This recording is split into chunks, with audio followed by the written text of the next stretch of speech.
Hello. Today we are going to read with Pop-Tart the dog. Hi, Pop-Tart. Yeah. And the book is called Mr. Wolf's Pancakes, written by Jan Fearnley.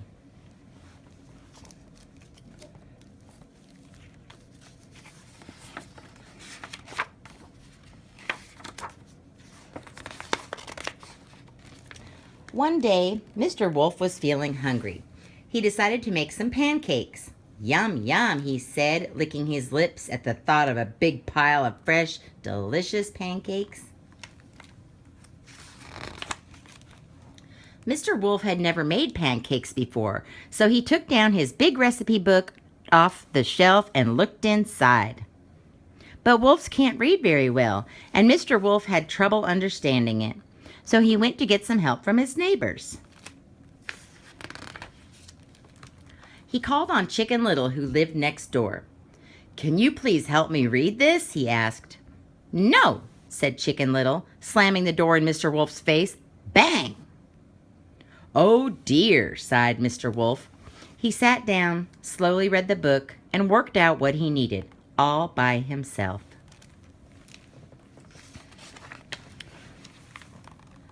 Mr. Wolf looked in his cupboard for the ingredients, but he couldn't find anything he needed. "I'll go to the store," he decided, and he settled down to write a list. But wolves aren't very good at writing, so Mr. Wolf called on Wee Willie Winkie. "You're very clever," said Mr. Wolf. "Can you help me write my shopping list, please?" "No," said Wee Willie Winkie. "Go away." He slammed his door. Bang! "There's no need to be like that," said Mr. Wolf quietly.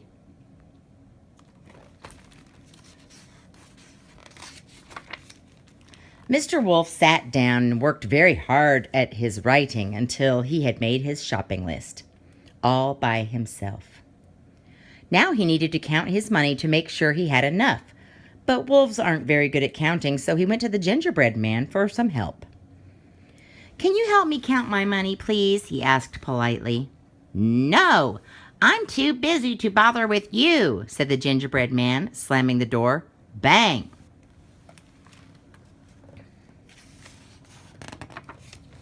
So poor Mr. Wolf had to sit down and count his money. It took him a long time, and he had to check it 3 times before it was right. But he did it all by himself. Mr. Wolf needed a basket to carry his groceries, so he called on Little Red Riding Hood. "May I please borrow your basket?"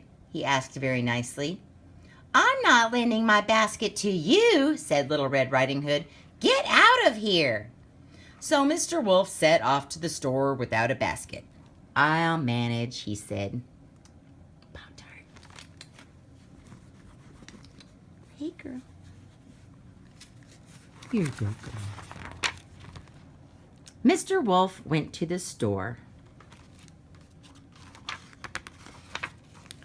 He looked at his list, remembered what he needed, counted out his money, and carried the eggs, flour, and milk home all by himself.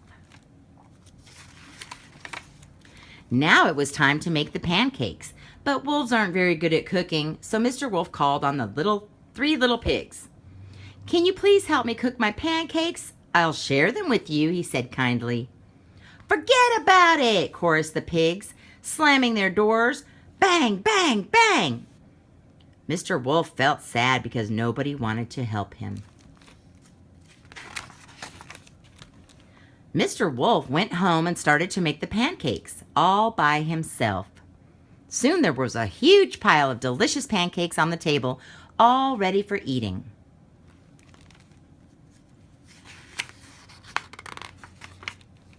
Now, as Mr. Wolf had been making his pancakes, a lovely smell had drifted out of the kitchen. All his neighbors could smell it, and it made them feel very hungry. They wanted some pancakes too. They decided to try their luck. So, they knocked on Mr. Wolf's door.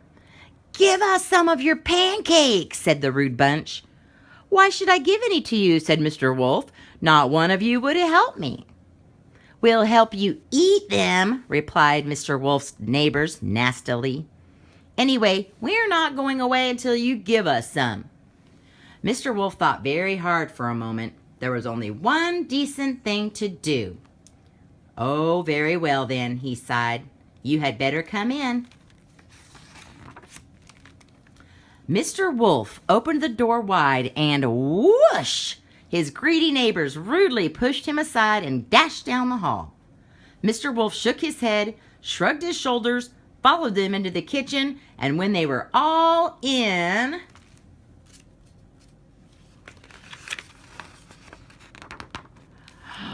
Mr. Wolf gobbled them up, snippety snappity. That was the end of his unhelpful neighbors. And then, with his bulging stomach still not full, Mr. Wolf sat down to eat his pile of pancakes, and he did it all by himself. Well, there was nobody else around. The end. Bye, Pop-Tart. Bye, girl. Mwah.